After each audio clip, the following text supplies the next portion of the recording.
А что если я скажу вам, что возможно тренироваться с весом собственного тела и выглядеть не хуже, чем атлеты, которые тренируются в спортзале? Это была бы частичная правда. Потому что, конечно, тренируясь с отягощениями, мы будем иметь более быстрые изменения во внешнем виде. Но в калистенике это можно обойти. Также много вопросов по тренировкам ног без спортзала. Давайте пройдемся по каждому упражнению, а дальше сведем это в некую систему, которую вы сможете использовать на практике. Вы на канале Workout Man. Разберем тему, опираясь на мой опыт тренировок с 2011 года. Погнали! Говорят, что турникмены не тренируют ноги, поэтому давайте нестандартно начнем с нижней части тела. Итак, первое упражнение, которое будем использовать, это приседание пистолетом на одной ноге. В качестве отягощения здесь может использоваться как вес вашего собственного тела, так и со временем добавляться отягощение. Гири, гантели брать в руку. Вариаций в этом упражнении очень много. Работают квадрицепсы, ягодицы, частично икроножные мышцы. Также мышцы-стабилизаторы, потому что нам нужно ловить баланс. Но чтобы прийти к выполнению этого упражнения, нам нужно начать с обычных приседаний, научиться технически правильно их выполнять. Когда мы сможем делать так раз 30, а это почти любой сможет, но в правильной технике, то можно переходить на болгарские приседания. Начинать стоит с небольшого веса, до 10 кг, потому что здесь нам нужно научиться технически держать колено, чтобы оно не поворачивалось в стороны. Не делайте слишком большой шаг. Достаточно сесть на какую-то опору, выпрямить ногу и встать. Это и будет ваш ориентир по расстоянию между ногами. Здесь можно прогрессировать, добавляя постепенно утяжеление, как только вы достигли 15 технически правильных повторений на каждую ногу. Можно увеличивать по 5 кг. Еще вариант усложнить – это поставить заднюю ногу на опору. Как только и это будет для вас достижимо, тогда переходите к негативным опусканиям на одной ноге. То есть медленно опускаемся и придерживаемся другой рукой. Вы можете делать так до 8-10 повторений, а затем, когда будет легко, попробуйте делать это без опоры рукой. Спешить здесь не стоит, потому что суставы могут не очень хорошо отреагировать на такие непривычные нагрузки. Попробуйте присесть в частичной амплитуде, придерживаясь рукой. Приседаем и встаем на одной ноге. Далее у многих начинаются проблемы с гибкостью. Они не могут глубоко присесть из-за того, что опускается нога, поэтому мы можем делать на какой-то опоре, например, встать на скамейку. Тогда нога у вас будет опускаться ниже скамейки, и вы сможете присесть, если хватит сил. Также можно приседать на нестабильной поверхности. Когда вы это освоите, это позволит снизить риск травм в будущем, потому что здесь будут работать мышцы-стабилизаторы. Когда в обычных приседаниях на одной ноге вы достигнете уровня 12-15 приседаний на каждой, тогда уже можете добавлять отягощения от 5 кг. Альтернативами этому упражнению в тренажерном зале будут жим ногами в тренажере, приседания со штангой, выпады с весом, разгибание ног в тренажере, сидя. Приседания пистолетом менее скучные, чем приседания со штангой, как по мне. Вспоминая того же Адам Раф, он делал такие приседания с весом 64 кг. Второе упражнение также на ноги. Его называют по-разному. Давайте будем называть его норвежские опускания. Есть еще название опускания Супермена. Это упражнение на тренировку бицепса бедра. И здесь также нужно очень постепенно наращивать нагрузку, потому что повредить сухожилие очень просто. Во-первых, нужно подстелить под колени что-то мягкое. Каремат, полотенце. Во-вторых, чем больше мы наклоняем корпус вперед и чем больше выставляем руки вперед для подстраховки, тем нам будет проще. Делаем в небольшой амплитуде. Помогаем руками. Отталкиваемся от пола. Стараемся медленно опуститься, насколько это возможно. Когда вы достигнете 10 таких опусканий, а здесь нужна либо помощь тренировочного партнера, который будет держать за ноги, либо труба, стенка, кровать, где мы можем зафиксировать ноги. Далее переходим к опусканиям и подъемам в частичной амплитуде.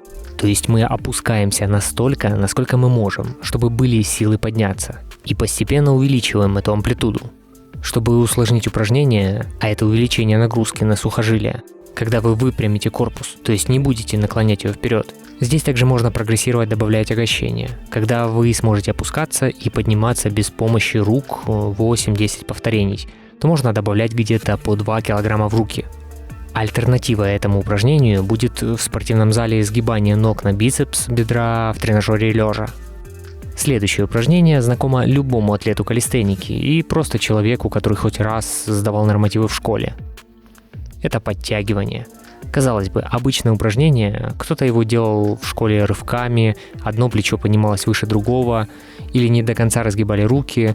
Это все говорит о том, что вы начинали со слишком сложных вариаций выполнения, и вам их никто не объяснял.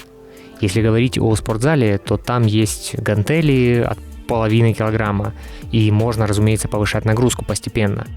Ну и в подтягиваниях, кроме австралийских подтягиваний, есть подтягивания с резиновыми петлями, есть подтягивания с прыжка, есть медленное опускание или статические висы на согнутых руках. Все это в комплексе улучшит чистоту техники ваших подтягиваний. Конечно, потом можно прогрессировать с отягощениями на поясе. Это может быть жилет, гиря, рюкзак на поясе, на спине. Когда освоите где-то 20 подтягиваний, то можете смело переходить к изучению выходов на 2 руки. Выход сила – это отличная прогрессия нагрузки, которая сочетает и подтягивания, и отжимания, тренирует взрывную силу и часто даже может заменить упражнения с отягощениями. Но и здесь можно добавлять вес на пояс. Следующей прогрессией будет подтягивание на одной руке или подтягивание в переднем висе. Сначала с резинкой, затем статические удержания в этой позиции. Негативное опускание, чтобы мышцы привыкали. Все это в комплексе поможет освоить эти сложные элементы. Альтернативой подтягиваниям в спортзале будут тяга штанги в наклоне или гантели. Чтобы изолировать спину, можно, например, лечь животом на скамью и выполнять тягу, наклонив спинку скамьи. Также тяга в тренажере сидя, вертикальная и горизонтальная тяга. Ну и, конечно же, гравитрон.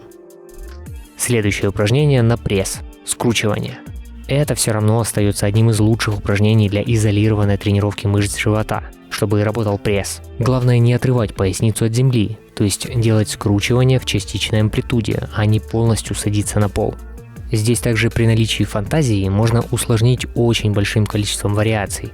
Можно делать скручивание в упоре на ровных руках, а ноги закрепить на TRX петлях. Можно делать скручивание с поднятыми вверх ногами, можно выполнять скручивание в упоре на брусьях на ровных руках или повиснув вниз головой, закрепившись коленями. Здесь мы также можем добавлять отягощения в руки, гири, диски от штанги. На TRX будут работать мышцы-стабилизаторы и в целом почти все тело. И там движения не ограничены. Можете менять траектории движений на боковой пресс, на прямые мышцы живота. Одна из лучших альтернатив в спортзале – это выполнение молитвы в блочном тренажере. Там, где вы обычно делаете разгибание на трицепс. Здесь нужно следить, чтобы правильно был подобран вес и не портилась техника выполнения. Нам нужно выполнять именно скручивание. Это касается всех упражнений на пресс, где спина должна округляться, а не быть прямой. То есть мы не должны тянуть всем корпусом. Также мы можем здесь увеличить вес в зависимости от уровня нашей подготовки. Еще одно базовое упражнение калистеники – это отжимания. Начиная с начального уровня отжиманий с колен и заканчивая отжиманиями в стойке на руках. Здесь также много вариаций, которые прорабатывают многие мышцы в верхней части тела под разными углами. Классические отжимания от пола, отжимания на брусьях с резиновыми петлями для облегчения или с отягощением для усложнения. Плеометрические отжимания, когда мы делаем во взрывном стиле с отрывом рук от земли. Глубокие отжимания на книгах или на специальных упорах, ручках. Отжимания на кольцах, L-образные отжимания, отжимания в стойке у стены. Ну и, наконец, отжимания в стойке на руках, без опоры. Грудь, трицепсы, плечи и другие мышцы включаются в работу. Специфическими, но очень важными упражнениями в калистенике являются статика и статодинамика, также тренировки хвата. Под статикой это может пониматься удержание ровных ног в висе на перекладине или на брусьях в упоре. Также вис на согнутых руках на перекладине, упор на согнутых руках на брусьях или в положении в упоре лежа. Как во время планки, только на согнутых руках. Все это помогает укрепить мышцы-стабилизаторы и преодолеть застой при увеличении количества подтягиваний или отжиманий. Если вы застряли на одном месте, сюда же можно отнести упражнения с частичными повторениями, то есть в неполную амплитуду. Если вы не можете сделать упражнение полностью, то используйте метод в половину амплитуды. Также особенностью калистеники является статодинамика.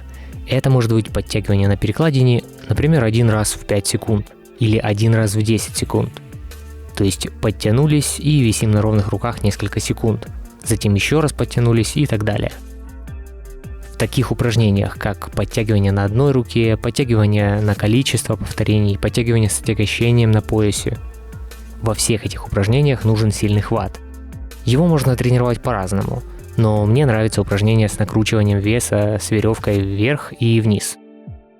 Атлеты, мой личный тренировочный стаж с 2011 года, а обучаю других как тренер с 2019. На сайте доступны десятки отзывов. Если вам нужно улучшить базовую физическую подготовку с собственным весом или отягощениями, освоить силовые элементы или скорректировать питание, похудение или набор мышечной массы, свяжитесь со мной, чтобы приобрести персональный план. Сначала я отправлю анкету и дам подробную обратную связь, чтобы узнать ваш уровень подготовки, историю возможных травм и противопоказания. А также покажу видеопример того, как проходит наша работа. После этого вы сможете оценить формат, и я составлю индивидуальную программу. Контакты под видео. Но теперь самое главное, как же все это объединить в одну систему, по которой можно тренироваться? Представим, что у нас есть 3 дня в неделю. Планировать важнее сначала недельный объем нагрузки, то есть количество подходов в неделю или на мышечную группу, или на определенную группу упражнений. Например, выделите от 5 до 8 подходов для подтягиваний, 80 подходов для отжиманий, пресс от 6 до 10 подходов.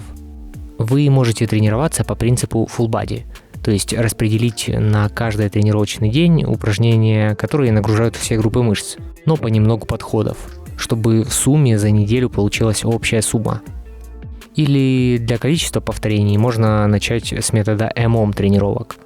Загрузите специальный бесплатный Tabata таймер, где можно указать количество секунд выполнения упражнения и количество отдыха, количество также подходов за тренировку, раундов.